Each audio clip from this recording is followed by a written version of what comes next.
Mama wakwaba wofreme adwoa searching mesrel na wa subscribe to my channel.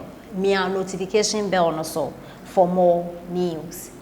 Ebusuafo Esiama Nursing Training School and ende omo e catch His Excellency Oman Penidada John Dramani Mahama sehwe Ghana ha enyo bia na sebio na dream ye ha te se graphic enyo bia e no short memory se Esiama Nursing Schools nursing school no na other nursing school no omo enda His Excellency Nana Adodankwa Akufo-Addo asia Esiama school no nipa kakra bi wo ma omo beda His Excellency Nana Adodankwa Akufo-Addo na sebi omo njimi no omo de Oman Penidada John Dramani Mahama aba back as president ebusuafo denti ono omo de ensem way out to draw His Excellency Oman Penidada John Dramani Mahama akọ Esiama Nursing School e de ensem bia potudwa na ebusuafo meka senche ne yenti ensem Oman Penidada de etudwa ne meti reply a Esiama Nursing School ni bin so a student ni bi e de amano country and going to work outside because government is not able to find employment for them, and when it finds employment for them the pay is not good enough, and so they leave our shores. We are going to fix this economy. We are going to turn this economy into a 24-hour economy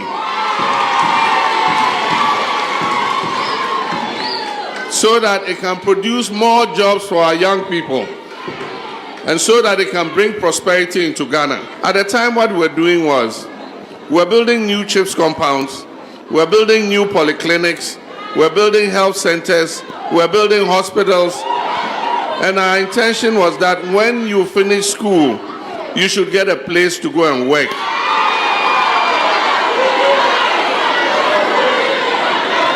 And so we said, we will replace your allowances with the student loan scheme. But some group of people came and said, no, they can continue paying it. And so they were voted into office. Today, I'm told that even those in second year have not seen the allowance before.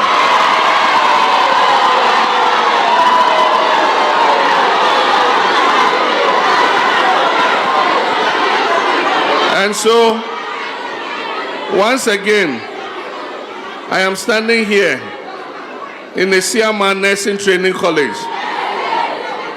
and I'm appealing to Nana Akufo-Addo and Dr. Mahmoud Bawumia that the promise you made to pay them their allowances. First and second year students said I should tell you that they've never seen their allowance before.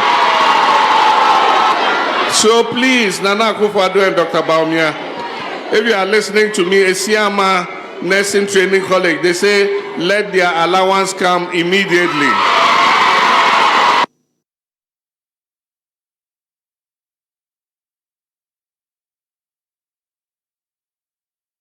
ebusuafo ene ensema Oman Penidada John Dramani Mahama eka ede echre Esiama Nursing School for ne Oman Penidada echre se His Excellency Nana Adodankwa Akufo-Addo se omubo so obema omo alawa na alawa no aba na ontua entine ne ona kasa Oman Penidada no etonkra send this NPP4 entua alawa no ema nurses fu na enye Esiama Nursing School no kwa nam nursing schools ni na ebo apro kasa ensem no na Oman Penidada John Dramani Mahama enye wo na wo ye president na wo se alawa no ntumi ntua ne nde anase wo chena because usi schools a omu wi a omu benya adwuma ye the same thing na we repeat open so nurses ahe adwuma ye fo ahe na mutumi employ omu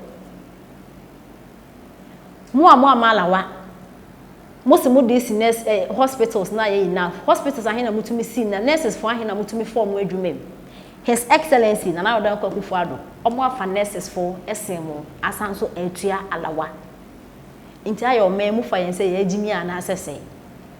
Now you see, I don't blame NDC for, me blame the NPP for. On my yetimi, aban bi baso, not the policy bi ba. NPP for a good policy. Our policy na your policy a eboa oman no. And NPP for our national policies a itime eboa oman nya so mfa so. Omo de beba. Omo be implement it. Na say nia wo de be di achi e no boada.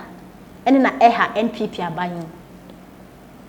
Next year 2024 NPP for most more person will break 8. Hwe e kanyama his excellency Nana Addo Akufo-Addo aye wo man mu a ka me bomi mu ase sore. Ka NPP mbe break 8 no simple. His excellency why ade akwan semini akwan de bia me ka because maybe to kwan pa me ni ma kwan a na enya and they will fast so a chese edaso NDC for mbra challenge NPP for muso NDC for na mo no won ko no mugamu eniama mo aye na eniama mo aye mo fen ngu asane so na propaganda no ye too much akwan semini drone me bo anya me tua meka me kobra kwa na no me gina ho 2 minutes mpona face wo ba 2 minutes na drone be 10 na abe deliver adekora abe deliver ne ko astrothefts one district one factory enye ya kumfi na na to ye ambulance say a habo elimina habo eniema his excellency why ne no president I will bet me then who compare his excellency and Addo Akufo-Addo but NPP for breaking the 8 mo be because mo mpani for mo ye wicked mo ye wicked bibiti say napco mo de buy a good policy and youth in the pay edu ba bi na mo aje sika ni tua mo kaka wo sika ni won sika ni won mo parliament house won aye mo gracia no mo nje mo petrol na ministers ho keka ho na de amoje ne mo nje na adenti na mo so mo sacrifice say gracia no ye bia ye je inti no nda de yanje napco fu na won ni sika na won so you obi e we school of car kwa adwuma ba in and out mo ma 1200 e bi wa akura 600 cedis na 700 cedis mo ntimi ntua mo enso mo parliament house ho eji sika kese.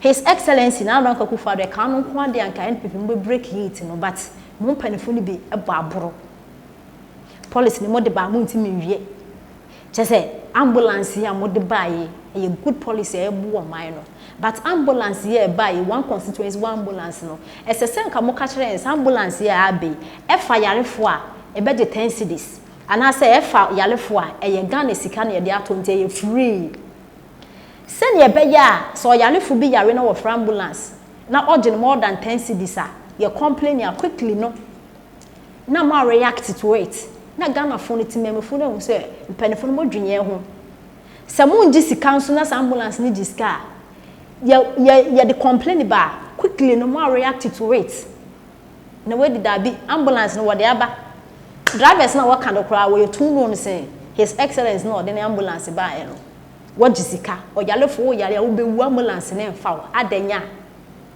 wajisika na ambulance no eye Ghana na de ana se wajisika mpa e national de ntinyesa ne boye den oyalefo bi yare no ogu driver ne so omfa no because wajisika timpanefo we a good policy amode aba na mo react to it ambulance driver bia ye aban ne de o ba befo a one for one ko free no wayi na di na nsem hu no di na so atwa we de that be NPP fun panifo e yomu ani so opani a wata NPP fun ko NDC fun so the same thing na once wo ye into oman no kame akoye say aban bi baso no ya de pa enyama kitinkiti bi e wo hu nti no enwie peye NPP for the breaking date no his excellency e ka ne nyama pa wa ye de anka mbeti me break na de mu ye de next year be dwe na me ne me ya ne so mampenda da John Dramani Mahama na wo de ne ba na nyese ye time no obeye president da yehunu oye no sound no be bi na ya na senye sadia kan people from opposition kan ye fa ye ho na mo kobre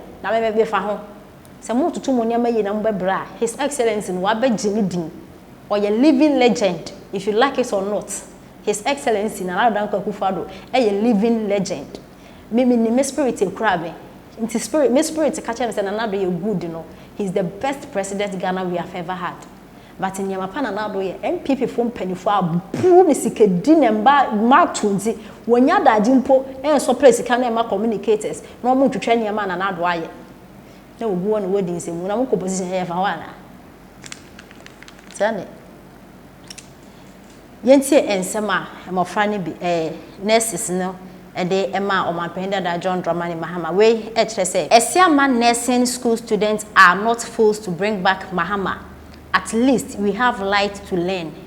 And moreover, Ekufuado has employed more nurses than you did.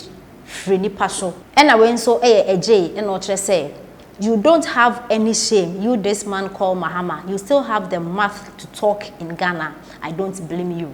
You don't blame Omanpenda na John Dramani Mahama. And I went so Joseph and say Ghanaians are wise and already made their mind. Okay, no amount of these empty promises will bring incompetent politicians like Mahama back. And I went so Duku and say see who is talking. Politicians wasre. If you want to you'll be on fall for more lies, no. And I went so HSA. Your lies will catch up with you. What about Agenda 111? Is it not going to engage them? You are full of lies, mischief, and propaganda. Intiane reply Ghana Fubi at the Amaman Penida John Dramani Mahama, which Esiama nursing school.